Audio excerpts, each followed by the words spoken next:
Hi, నమస్కారం అందరికీ. ఈరోజు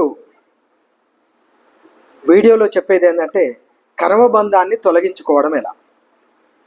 కర్మబంధాన్ని తొలగించుకుంటే మనకేం జరుగుతుంది? మోక్షం లభిస్తుంది. నిర్వాణము, మోక్షము లభించడానికి కారణం ఏంటంటే ఏ కర్మబంధము మనకు పట్టుకొని ఉండదు. మన ఆత్మని పట్టుకొని ఉన్నప్పుడు ఏమవుతాయంటే మనకు మోక్షం లభించదు.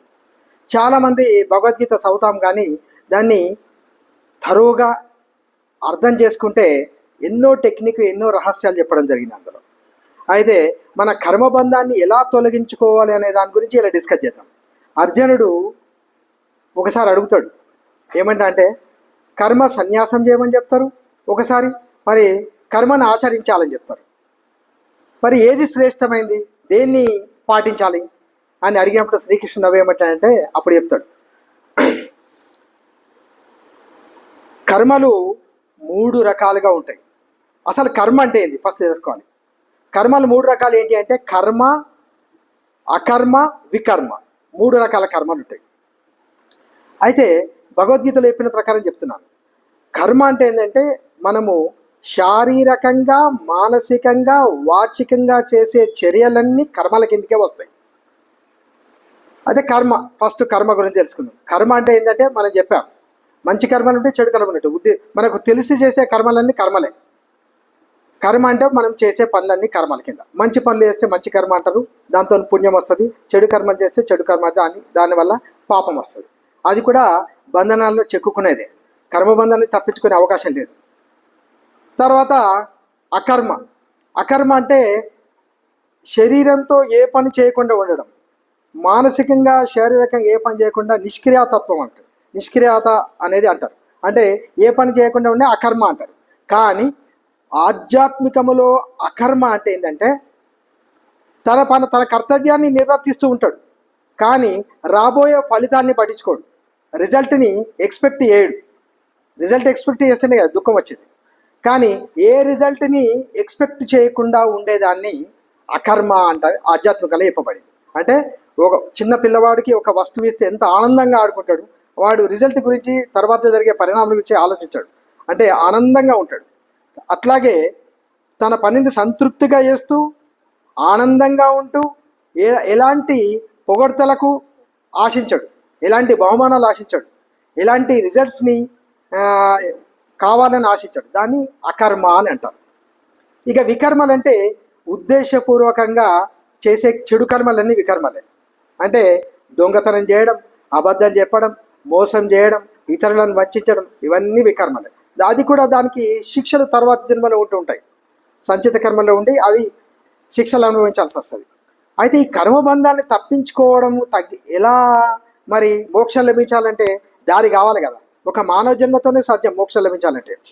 దానికి భగవద్గీతలు ఏమంటే నిష్కామ కర్మ చేయమని చెప్పిండు.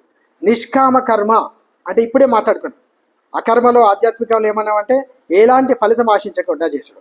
అంటే మన కర్తవ్యాన్ని నిర్వర్తిస్తూ ఎలాంటి రిజల్ట్స్ని పట్టించుకోడు. వాడు పని చేసుకుంటేనే పోతూ ఉంటాడు. అంతా దైవమే నిర్ణయిస్తాని భావనలో ఉంటాడు, ఒక కాన్సెప్ట్లో.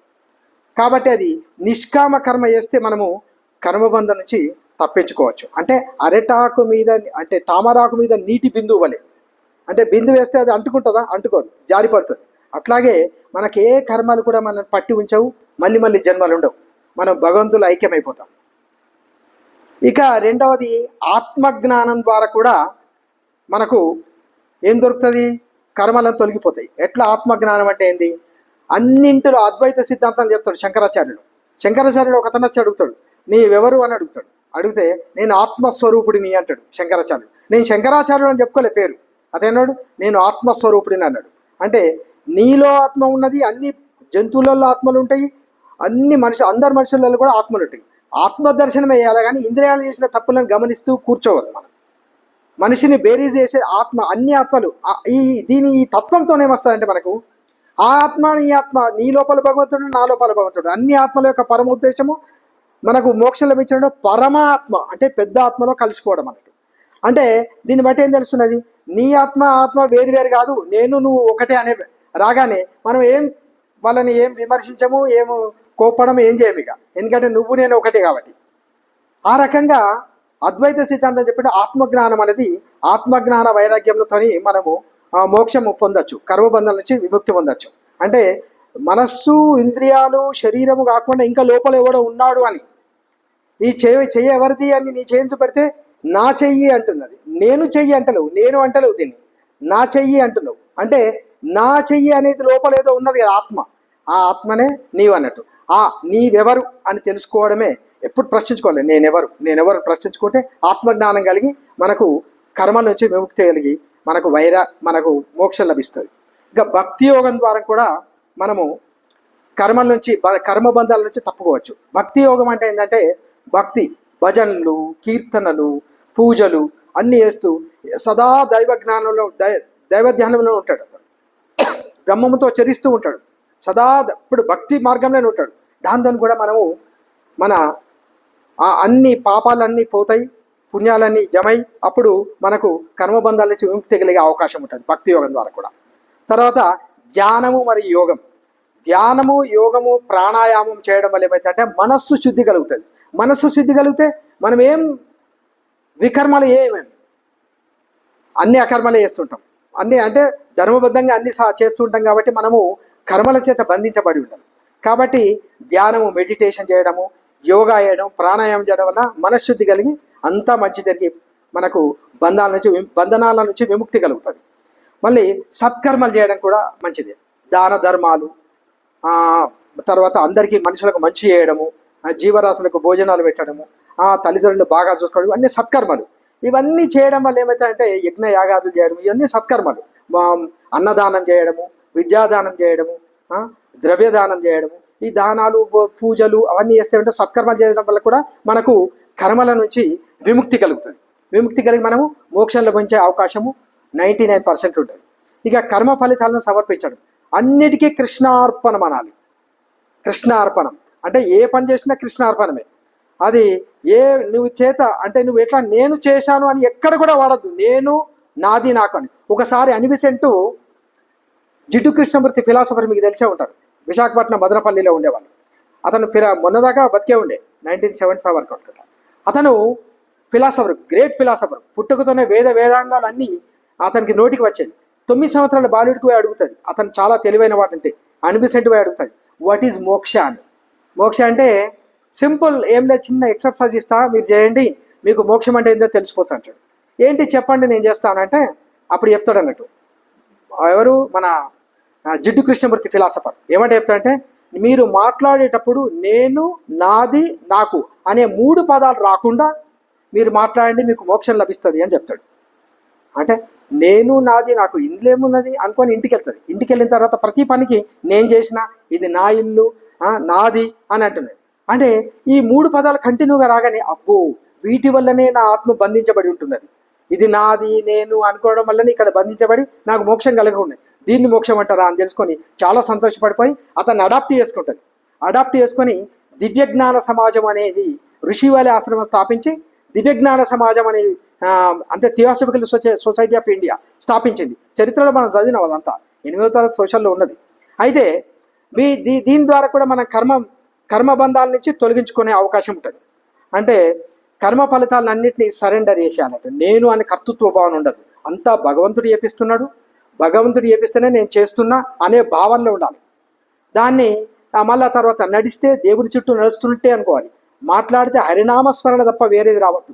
దాని తర్వాత బొట్టు పెట్టినా భగవంతుడికి బొట్టు పెట్టినట్టే ఊహించుకోవాలి, కాన్సెప్ట్ అట్లా అయిపోవాలి. అట్లా అయిపోతే మొత్తము కర్మ ఫలితాలన్నీ భగవంతుడికి సమర్పించేసి you are nothing, totally God, you are become a God, నువ్వే భగవంతుడు అయిపోతావు.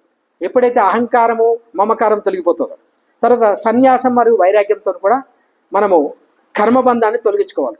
సన్యాసము థింక్ లైక్ ఎ మాంక్ అంటే ఎలాంటి బాహ్యంగా లభించే సుఖాలను ఆశించడు వాడు.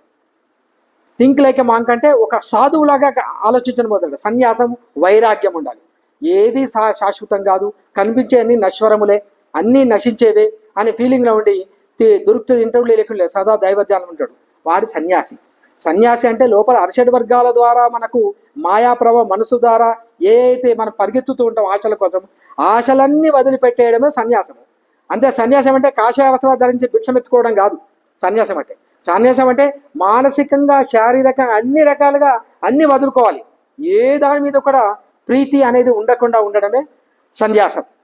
తర్వాత గురు మార్గ దర్శనం ద్వారా కూడా మనకేం లభిస్తుంది? మోక్షం లభిస్తుంది. గురువు ఏదైనా గురువు ద్వారా మార్గదర్శనం చేసుకోవాలంటే ఎలా చేరుకోవచ్చు భగవంతుని అని అతని ద్వారా అన్నీ తెలుసుకొని అతను చెప్పిన మార్గాన్ని అనుసరిస్తే కూడా మనకు కర్మబంధం నుంచి తొలగించబడతాము. తర్వాత మోక్షం లభించే అవకాశం ఉంటుంది. అందుకే వేదవ్యాసుడు అన్నాడు కదా, 4 ద్వారపాలకులు ఉంటారు మనం భగవంతుని ఏరుకునే ముందు. మొదటి ద్వారపాలకుడు ఏమంటాడంటే సత్సాంగత్యం చేసిన వాటాడు, అంటే మంచి మంచి గురువులు చెప్పిన మాటలు విన్నావా అని అడుగుతాడు. శాస్త్ర పరిజ్ఞానం ఉన్నదా అంటాడు, అంటే మంచి భాగవతము, రామాయణ మహాభారతాలు, తర్వాత భగవద్గీత లాంటి పుస్తకాలు చదివావా అని అడుగుతాడు. శాస్త్ర పరిజ్ఞానం ఉన్న.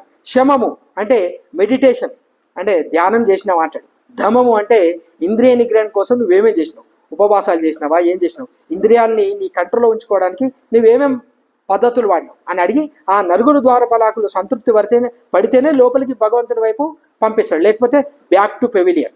ఆ రకంగా మనము ఇవన్నిటిని ఫాలో అయితే 1-2 సార్లు చూడండి వీడియోని. చూసి కర్మబంధాన్ని ఎట్లా తప్పించుకోవాలో తెలుసుకొని ఆ రహస్యాన్ని తెలుసుకొని ధర్మబద్ధంగా, శాస్త్రబద్ధంగా జీవించండి. తర్వాత నా వీడియోలు కావాలనుకుంటే యూట్యూబ్లోకి వెళ్ళి కొంగి మనోహర్ అని టైప్ చేసి సబ్స్క్రైబ్ చేయండి. గంట సింబల్ నొక్కండి. అన్ని నోటిఫికేషన్స్ నేను విడుదల చేసిన వీడియోలని మీ ముందరికి వస్తాయి. మీకు టైం ఉన్నప్పుడల్లా చూసుకోండి. థ్యాంక్ యూ అందరికీ. ధన్యవాదాలు.